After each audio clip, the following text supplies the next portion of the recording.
ಇಲ್ಲಿ ತನಕ ಕೋಟಾ ಶ್ರೀನಿವಾಸ್ ಪೂಜಾರಿ ಅವರನ್ನ ಸಚಿವರಾಗಿ, ಶಾಸಕರಾಗಿ, ವಿರೋಧ ಪಕ್ಷದ ನಾಯಕರಾಗಿ ನೋಡಿದ್ವಿ. ಈಗ ಸಂಸದರಾಗಿ ಮೊದಲ ಪ್ರಯತ್ನದಲ್ಲೇ ಗೆದ್ದಿದ್ದಾರೆ. ಸೊ ಈ ಒಂದು ಸಂದರ್ಭದಲ್ಲಿ ತಮ್ಮ ಬೆಂಬಲಿಗರು ಇವತ್ತು ಅವರನ್ನ ಗೌರವಿಸಿ ಸನ್ಮಾನ ಮಾಡಿದ್ದಾರೆ. ಸರ್, ಉಡುಪಿ ಮತ್ತು ಚಿಕ್ಕಮಗಳೂರು ಕ್ಷೇತ್ರದ ಅಭಿವೃದ್ಧಿ ವಿಚಾರದಲ್ಲಿ ಏನೆಲ್ಲ ನಿರೀಕ್ಷೆ ಮಾಡಬಹುದು ಅಂತ? ಸಾಮಾನ್ಯವಾಗಿ ಸಂಸದರಾಗಲಿಕ್ಕೆ ಸಂಸದರಿಗೆ ಅವರದ್ದೇ ಆದ ಕಾರ್ಯಕ್ಷೇತ್ರಗಳಿರುತ್ತೆ, ಅವರದ್ದೇ ಆದ ಅಭಿವೃದ್ಧಿಯ ಚಟುವಟಿಕೆ ಇರುತ್ತೆ. ಸಾಮಾನ್ಯವಾಗಿ ರೈಲು ವಿಸ್ತರಣೆಯನ್ನು ಎಲ್ಲಿ ಮಾಡ್ಬೋದು, ಹೊಸ ರೈಲುಗಳನ್ನು ಎಲ್ಲಿ ಸಂಯೋಜನೆ ಮಾಡ್ಬೋದು, ಅವರವರ ಕ್ಷೇತ್ರದಲ್ಲಿ ಎಲ್ಲಾದರೂ ಕಡೆ ಜಿಲ್ಲೆಗೆ ಒಂದು ವಿಮಾನ ನಿಲ್ದಾಣ ಮಾಡುವಂಥ ಪರಿಕಲ್ಪನೆ ಹೆಚ್ಚಲ್ಲಿ ಒತ್ತು ಕೊಡ್ಬೋದು. ಎರಡೂ ಯೋಜನೆಗಳ ಜೊತೆಯಲ್ಲಿ ಕೇಂದ್ರ ಸರ್ಕಾರದ ಅನೇಕ ಜನಪರವಾದಂಥ ಯೋಜನೆಗಳು, ಇವತ್ತು ವಿಶ್ವಕರ್ಮ ಯೋಜನೆ ಬಗ್ಗೆ ತುಂಬ ನಿರೀಕ್ಷೆಯನ್ನು ಇಟ್ಕೊಂಡಂಥ ಜನ ಇದ್ದಾರೆ. ಸಾಮಾನ್ಯ ಯುವಕರಿಗೆ ಮುದ್ರಾ ಸಾಲ ಸಿಕ್ಕಿದ್ರೆ ನಾನು ಸ್ವಂತ ಉದ್ಯೋಗ ಮಾಡ್ತೇನೆ ಅನ್ನೋರಿದ್ದಾರೆ.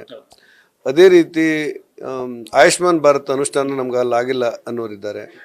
ಕೇಂದ್ರ ಸರ್ಕಾರದ ಜನಪರವಾದಂಥ ವಸತಿ ಯೋಜನೆಯನ್ನು 3 ಕೋಟಿ ಮನೆ ಕೊಡ್ತೇನೆ ಅಂತೇಳಿ ನರೇಂದ್ರ ಮೋದಿ ಅವರು ಹೇಳಿ ಘೋಷಣೆ ಮಾಡಿದ್ದನ್ನು ಸಾಮಾನ್ಯ ಬಡವರಿಗೆ ತಲುಪಿಸಬೇಕಾದಂಥ ಅವಶ್ಯಕತೆಗಳಿದೆ.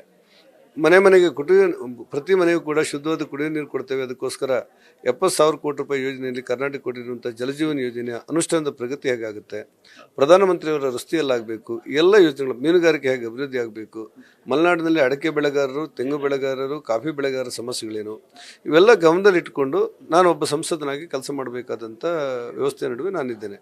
ನನಗನ್ಸುತ್ತೆ ಎಲ್ಲ ಕೆಲಸಗಳನ್ನು ಭಾಳ ನಿಷ್ಠೆಯಿಂದ ಶ್ರದ್ಧೆಯನ್ನು ನಾನು ಮಾಡ್ತೇನೆ ಅಂತ ನಂಬಿಕೆ ಇದೆ ನನಗೆ. ಕೇಂದ್ರ ಸಚಿವರಾಗಿ ನಿಮ್ಮನ್ನು ನೋಡಬೇಕು ಅಂತ ಆಸೆ ಇತ್ತು ಅಭಿಮಾನಿಗಳಲ್ಲಿ. ಸೊ ಈಗ ನಿಗಮ ಮಂಡಳಿಗಳು ಏನಾದ್ರು ನಿರೀಕ್ಷೆ ಇಟ್ಕೊಂಡಿದ್ರೆ ಹೇಗೆ? ಇಲ್ಲ, ನಾನು ಕರ್ನಾಟಕದಲ್ಲಿ 3 ಸಾರಿ ಮಂತ್ರಿ ಆಗಿದ್ದೆ, 2 ಸಾರಿ ವಿರೋಧ ಪಕ್ಷ ನಾಯಕನಾಗಿದ್ದೆ, 4 ಸಾರಿ MLC ಆಗಿದ್ದೆ. ಪಾರ್ಟಿ ಈ ಸಾರಿ ನೀನು ಪಾರ್ಲಿಮೆಂಟಿಗೆ ನಿಲ್ಲಬೇಕು ಅಂತ ಹೇಳಿದ್ರಿಂದ ನಾನು ನಿಂತವನು. ನಾನು ಪ್ರಥಮ ಬಾರಿ MP ಆದ್ದರಿಂದಾಗಿ ನನಗಿಂತ ದೊಡ್ಡವರಿದ್ದಾರೆ, PC ಮೋಹನ್ ಇದ್ದಾರೆ, ಕಾರಜೋಳ ಇರ್ತಾರೆ, ಇವರೆಲ್ಲರೂ ದೊಡ್ಡವರಿದ್ದಾರೆ. ಅವರೇನು ಪ್ರಹ್ಲಾದ್ ಜೋಶಿ ಅವರಿದ್ದಾರೆ, ಅವರೆಲ್ಲರೂ ಆಗ್ತಾರೆ. ಈ ಸಾರಿ ಕೇಂದ್ರದಲ್ಲಿ ಮಂತ್ರಿ ಆಗಬೇಕು ಅನ್ನುವಂಥ ಅಪೇಕ್ಷೆನೂ ನಾನು ವ್ಯಕ್ತಪಡಿಸಿಲ್ಲ, ಆಸಕ್ತಿಯನ್ನು ನಾನು ತೋರಿಸಿಲ್ಲ, ಅವಕಾಶವನ್ನು ನಾನು ಕೋರಿಲ್ಲ. ನನಗಿಂತ ದೊಡ್ಡವರಿದ್ದಾರೆ, ಕೂಡಲೇ ಒಬ್ಬ MP ಆಗಿ ಮಾದರಿ ಕೆಲಸ ಮಾಡ್ಬೋದು ಹೇಗೆ ಅನ್ನೋದ್ರ ಬಗ್ಗೆ ಮಾತ್ರ ನಾನು ಯೋಚನೆ ಮಾಡ್ತೇನೆ. ನಾನು ಅದರಲ್ಲಿ ಯಶಸ್ವಿ ಆಗ್ತೇನೆ. ಮತ್ತೊಂದು ಬೆಳವಣಿಗೆ ನೋಡಿದ್ದಾರೆ, ಪೋಕ್ಸೋ ಪ್ರಕರಣದಲ್ಲಿ BS ಅವರಿಗೆ ಬಿಗ್ ರಿಲೀಫ್ ಸಿಕ್ಕಿದೆ. ಆದರೂ ಕೂಡ ಈ ಒಂದು ಪ್ರಕರಣದಲ್ಲಿ ಕಾಂಗ್ರೆಸ್ಸಿನ ಕೈವಾಡ ಇದೆ ಅನ್ನೋ ಮಾತು. ರಾಜಕಾರಣ ವೈಯಕ್ತಿಕ ಜೀವನವನ್ನು ಗೊಂದಲ ಮಾಡಬಾರ್ದು. 82 ವರ್ಷದ ವಯೋವೃದ್ಧರಾಗಿರುವಂಥ ಯಡಿಯೂರಪ್ಪನವರು ಪೋಕ್ಸೋ ಪ್ರಕರಣದಲ್ಲಿ ಶಿಕ್ಷೆ ಹಾಕುವಂಥ ಪರಂಪರೆ ಇದೆಯಲ್ಲ, ಇದು ಸಮಾಜಕ್ಕೆ ಬಹುದೊಡ್ಡ ಕೆಟ್ಟ ಸಂದೇಶ ಆಗುತ್ತೆ ಅಂತ ನಂಗೆ ಅನಿಸುತ್ತೆ. ಯಾರೋ ಒಬ್ಬರು ಇವತ್ತು ಶಾಮನೂರು ಶಿವಶಂಕರ್ ಅವರು ಕೊಟ್ಟಿರುವಂಥ ಹೇಳಿಕೆಯನ್ನು ನೋಡಿದೆ. ಯಾರೋ ಒಬ್ಬರು ಕೊಟ್ಟಿದ್ದಾರೆ, ಅವರಲ್ಲಿ ಆ ಕೊಟ್ಟವ್ರ ಬಗ್ಗೆ ಇರುವಂಥ ಚರ್ಚೆಗಳೇನು ಅನ್ನೋದು ಗೊಂದಲ ಇರುವಾಗ ಸರ್ಕಾರ ಈ ಮಟ್ಟದಲ್ಲಿ ಅವ್ರಿಗೆ ಹಿಂಸೆ ಕೊಡಬಾರ್ದಿತ್ತು ಮಾನಸಿಕವಾಗಿ ಅಂತ ನನಗನ್ಸುತ್ತೆ. ಯಾವುದೇ ರಾಜಕೀಯ ಪಕ್ಷದಲ್ಲಿದ್ದರೂ ಕೂಡ ಸಮಾಜದಲ್ಲಿ ಹಿರಿಯರಿಗೆ, ಗೌರವಸ್ಥರಿಗೆ ನಾವು ಕೊಡಬೇಕಾದಂಥ ಗೌರವಗಳನ್ನು ಕೊಡಬೇಕು. ವಿನಾಕಾರಣ ಇಂಥ ಗೊಂದಲದಲ್ಲಿ ಶಿಕ್ಷೆ ಹಾಕೋದಾಗ ಸರ್ಕಾರ ಗೌರವ ತರೋದಿಲ್ಲ. ನಾನು ಸಿದ್ದರಾಮಯ್ಯನವರಿಗೆ ವಿನಂತಿ ಮಾಡಬೇಕು ಅಂತಿದ್ದೆ, ತಮ್ಮ ಮೂಲಕ ವಿನಂತಿ ಮಾಡ್ತೇನೆ. ರಾಜಕಾರಣದಲ್ಲಿ ಭಾಳ ವರ್ಷಗಳಿಂದ ಸುದೀರ್ಘವಾದಂಥ ರಾಜಕಾರಣದ ಅನುಭವ ಇರೋರು ನೀವು.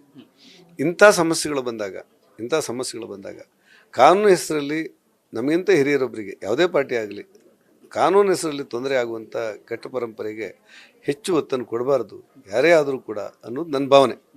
ಸಿದ್ದರಾಮಯ್ಯನವರು ಅರ್ಥ ಮಾಡ್ಕೊಳ್ತಾರೆ ಅಂತ ನನಗನ್ಸಿಕೆ. HDK ಅವರು ಮಾತನಾಡ್ತಾ ಹೇಳ್ತಾ ಇದ್ರು, ಅಂದರೆ BSY ಅವ್ರ ಜೊತೆಗೆ ನನ್ನನ್ನು ಮುಗಿಸೋಕೆ ಒಂದಷ್ಟು ಪ್ಲಾನ್ಸನ್ನು ಮಾಡ್ತಿದ್ದಾರೆ, ಮತ್ತು ಒಂದಷ್ಟು ಡಾಕ್ಯುಮೆಂಟ್ಸನ್ನು ಕಲೆ ಹಾಕ್ತಿದ್ದಾರೆ ಅನ್ನೋ. ಈಗ ಸರ್ಕಾರವನ್ನು ಎಲ್ಲರೂ ನಡೆಸಿದ್ದಾರೆ. ಸರ್ಕಾರ ನಡೆಸಿದಾಗ ಲೋಪದೋಷಗಳಿದ್ರೆ ಅದನ್ನ ತನಿಖೆ ಮಾಡಿದರೆ ಅಪರಾಧ ಅಲ್ಲ. ಆದರೆ ಆರೋಪಗಳನ್ನು ಸೃಷ್ಟಿ ಮಾಡಿ ರಾಜಕಾರಣಿಗಳಿಗೆ ಕೆಟ್ಟದ್ದು ಮಾಡ್ಲಿಕ್ಕೆ ಹೊರಟ್ರೆ ಅದಕ್ಕಿಂತ ದುರಂತ ಸಮಾಜಕ್ಕಿಲ್ಲ. ಯಾಕಂದ್ರೆ ಆ ಸಂದೇಶ ಇಲ್ಲಿಗೆ ನಿಲ್ಲೋದಿಲ್ಲ. ಈ ಅಧಿಕಾರ ಅನ್ನೋದು ಕಾಲಚಕ್ರದಲ್ಲಿ ತಿರುಗ್ತಾ ಇರುತ್ತೆ. ಒಬ್ಬ ಅಧಿಕಾರಕ್ಕೆ ಬರ್ತಾರೆ, ಮತ್ತೊಬ್ಬ ಅಧಿಕಾರಕ್ಕೆ ಬರ್ತಾರೆ. ಈ ಕರ್ನಾಟಕದಲ್ಲಿ ಅಂಥ ಪರಂಪರೆಗಳಿರಲಿಲ್ಲ. ಅಲ್ಲೆಲ್ಲೋ ತಮಿಳುನಾಡಿನಲ್ಲಿ ಒಂದ್ಸರ್ತಿ ಮುಖ್ಯಮಂತ್ರಿ ಆದವರು ಮತ್ತೊಂದು ಸರ್ತಿ ಹಿಂದಿನ ಮುಖ್ಯಮಂತ್ರಿ ಜೈಲಿಗೆ ಹಾಕೋದನ್ನು ನಾವು ನೋಡಿದ್ದೇವೆ. ಆದರೆ ಕರ್ನಾಟಕದಲ್ಲಿ ಆ ಪರಂಪರೆಗಳಿರಲಿಲ್ಲ. ಅದನ್ನೇ HDK ಹೇಳಿದ್ದು, ಅಂಥ ಪರಂಪರೆಗೆ ಅವಕಾಶ ಮಾಡಿ ಕೊಡಬಾರ್ದು ಅಂತ HDK ಅವರು ಹೇಳಿರ್ತಾರೆ. ನಮ್ಮೆಲ್ಲರ ಭಾವನೆಗಳು ಕೂಡ ಅದೇ. DK ಅವರು, ಸಿದ್ದರಾಮಯ್ಯನವರು ಇಂಥ ಕೆಟ್ಟ ಪರಂಪರೆಗೆ ಅವಕಾಶವನ್ನು ಕಲ್ಪಿಸಬಾರ್ದು ಅನ್ನೋದು ನನ್ನ ಆಗ್ರಹ. ನ್ಯೂಸ್ ಫಸ್ಟ್, ನಿರ್ಭೀತಿಯಿಂದ ನಿಮ್ಮ ಪರವಾಗಿ.